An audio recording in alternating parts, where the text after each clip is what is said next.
Hi guys, ಚಳಿಗೆ ಬಿಸಿ ಬಿಸಿ ಈರುಳ್ಳಿ ಪರೋಟ ಹೇಗೆ ಮಾಡೋದು ನೋಡ್ಕೊಬರೋಣ. ಇದಕ್ಕೆ ಗ್ರೀನ್ ಚಿಲ್ಲಿ, ಈರುಳ್ಳಿ, ಬೆಳ್ಳುಳ್ಳಿ, ಆಮೇಲೆ ಚಿಲ್ಲಿ ಪೌಡರು, ಓಂಕಾಳು, ಜೀರಿಗೆ, ಕೊತ್ತಂಬರಿ ಪೌಡರು, ಅರಿಶಿನ, ಸ್ವಲ್ಪ ಕಡಲೆ ಹಿಟ್ಟು, ಆಮೇಲೆ ಇದು ಗೋಧಿ ಹಿಟ್ಟು, ಇದು ಗೋಧಿ ಹಿಟ್ಟು, ಆಮೇಲೆ ಚಪಾತಿ ಮಾಡ್ಕೊಳ್ಳೋಕ್ಕೆ ಇದು ರುಚಿಗೆ ತಕ್ಕಷ್ಟು ಉಪ್ಪು.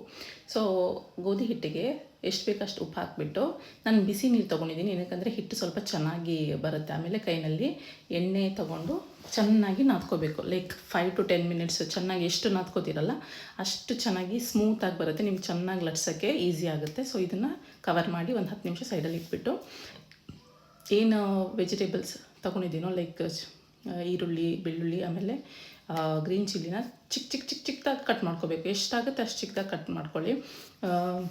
ಮನೆಯಲ್ಲಿ ನೀವು ಯಾರಾದರೂ ಮಕ್ಕಳಿದ್ರೆ ಅಮ್ಮಂಗೆ ಮಾಡಿಕೊಡ್ಬೇಕಂದ್ರೆ, ಅಥವಾ ಯಾರಾದರೂ ಇಂಟ್ರೆಸ್ಟೆಡ್ ಇದ್ದರೆ, ಅಥವಾ ಬೇರೆಯವ್ರು ಮಾಡೋ ಅಡುಗೆಗೆ ರೆಸ್ಪೆಕ್ಟ್ ಇಲ್ಲದೆ ಇದ್ದವ್ರಿಗೆ ಬುದ್ಧಿ ಕಲಿಸ್ಬೇಕಂದ್ರೆ ಈ ವಿಡಿಯೋನ ಶೇರ್ ಮಾಡಿ ಮಾಡ್ಕೊಡೋಕೆ ಹೇಳಿ. ಎಲ್ಲನೂ ಅವರೇ ಮಾಡ್ಕೊಳ್ಳಿ, ಕಟ್ಟಿಂಗಿಂದ ಹಿಡಿದು ಕ್ಲೀನಿಂಗಿಂದ ಹಿಡಿದು ಎಲ್ಲನೂ ಯಾರಾದ್ರು ಮಾಡಿದ್ರೆ ಕಮೆಂಟ್ ಸೆಕ್ಷನಲ್ಲಿ ತಿಳಿಸಿ.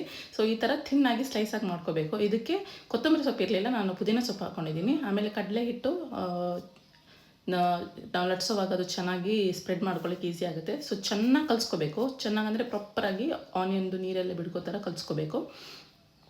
ನಾನಿಲ್ಲಿ ಏನು ಮಾಡಿದ್ದೀನಿ ಅಂದರೆ ಅಷ್ಟು ಹಿಟ್ಟಲ್ಲಿ 4 ಉಂಡೆ ಮಾಡ್ಕೊಂಡಿದ್ದೀನಿ. ಅಂದರೆ 4 ದೊಡ್ಡ ಚಪಾತಿ ಮಾಡ್ಕೊಂಡಿದ್ದೀನಿ. ಸೈಡಲ್ಲಿ ನೀವು ಚಪಾತಿನ ಪ್ರೆಷರ್ ಹಾಕ್ಕೊಂಡು ಮಾಡಿದ್ರೆ ಚೆನ್ನಾಗಿ ಬರುತ್ತೆ. ಸೊ ಇದರಲ್ಲಿ ನಾನು 2 ಪಾಲು ಮಾಡ್ಕೊಂಡಿದ್ದೀನಿ. 2 ಪ್ರಾಪರ್ಟಿ ಡಿವೈಡೆಡ್. ಸೊ 4 ಚಪಾತಿಗೆ 2 ಚಪಾತಿಗೆ ಹಾಕಿಬಿಟ್ಟು ಫಿಲ್ಲಿಂಗ್ ಮಾಡಿ, ಪ್ರಾಪರಾಗಿ ಈ ಥರ ಫಿಲ್ಲಿಂಗ್ ಮಾಡಿ, ಅದಕ್ಕೆ ಮೇಲೊಂದು ಇನ್ನೊಂದು ಚಪಾತಿ ಹಾಕಿಬಿಟ್ಟು ಈ ಥರ ಪ್ರೆಸ್ ಮಾಡಿಕೊಂಡು ಕಟ್ ಮಾಡ್ಕೋಬೇಕು. ಸೊ ಇದು ಲಚ್ಚ ಪರೋಟ ಆಗಿರೋದ್ರಿಂದ ನಿಮಗೆ, ಇಲ್ಲಾಂದರೆ ನೀವು ಡೈರೆಕ್ಟಾಗಿ ಹೆಂಗೂ ಮಾಡ್ಕೋಬೋದು. ಚಪಾತಿನ ಚಿಕ್ಕದಾಗಿ ಮಾಡಿ ಈ ಥರ ಮೇಲ್ಗಡೆ ಹಾಕಿಬಿಟ್ಟು ಈಸಿನಲ್ಲಿ ಅದನ್ನು ಮಾಡ್ಬೋದು. ಬಟ್ ಈ ಥರ ಮಾಡಿದ್ರೆ ನಿಮಗೆ ಕರೆಕ್ಟಾಗಿ ಫಿಲ್ಲಿಂಗ್ ಎಲ್ಲ ಚೆನ್ನಾಗಿ ಬರುತ್ತೆ. ಅದಕ್ಕೋಸ್ಕರ ಫಸ್ಟ್ ಒಂದು ಅಳತೆ ನೋಡ್ಕೊಳ್ಳಿ ಎಷ್ಟು ಬೇಕಂತ. ಆಮೇಲೆ ನಾನು 4 ಪೀಸ್ ಮಾಡ್ಕೊಂಡಿದ್ದೀನಿ. ಈ ಥರ ರೋಲ್ ಮಾಡ್ಕೋಬೇಕು. ರೋಲ್ ಮಾಡಿ ಆಮೇಲೆ ಮತ್ತೆ ಲಟ್ಟಿಸ್ಕೋಬೇಕು. ಸೊ ಈ ಥರ ರೋಲ್ ಆದಮೇಲೆ ಅದನ್ನು ಕೈನಲ್ಲಿ ಪ್ರೆಸ್ ಮಾಡಿಬಿಟ್ಟು ಇದು ಇವಾಗ ಚಿಕ್ಕದಾಗುತ್ತೆ. ಸ್ವಲ್ಪ ಪೌಡರ್ ಜಾಸ್ತಿ ಹಾಕ್ಕೋಬೇಕು, ಇಲ್ಲಾಂದರೆ ಫುಲ್ ಅಂಟ್ಕೊಂಡು ನಿಮಗೆ ಲಟ್ಸೋಕ್ಕೆ ಕಷ್ಟ ಆಗುತ್ತೆ. ಪ್ರಾಪರಾಗಿ ಪೌಡರ್ ಹಾಕ್ಕೊಳ್ಳಿ, ಏನಾಗಲ್ಲ. ಆಮೇಲೆ ಈ ಥರ ಚೆನ್ನಾಗಿ ನಿಮ್ಗೆ ಎಷ್ಟು ಆಗುತ್ತೆ ಅಷ್ಟು ಈ ಥರ ಸೈಡಲ್ಲಿ ಸ್ವಲ್ಪ ಓಪನ್ ಆದ್ರೂ ಪರವಾಗಿಲ್ಲ.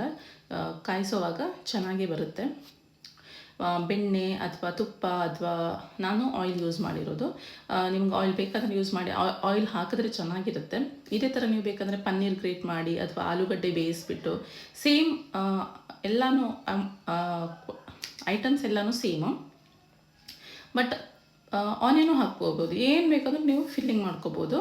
ಈ ಥರ ಮಾಡಿಕೊಂಡು ನಾನು ಬಿಸಿ ನಮ್ಮ ಅಮ್ಮ ಕಾಫಿ ಮಾಡಿಕೊಟ್ಟಿದ್ರು, ತೊಗೊಂಡಿದ್ದೀನಿ. ಹೇಗಾಗಿದೆ ಅಂತ ಕಮೆಂಟ್ ಸೆಕ್ಷನಲ್ಲಿ ತಿಳಿಸಿ. Thanks for watching.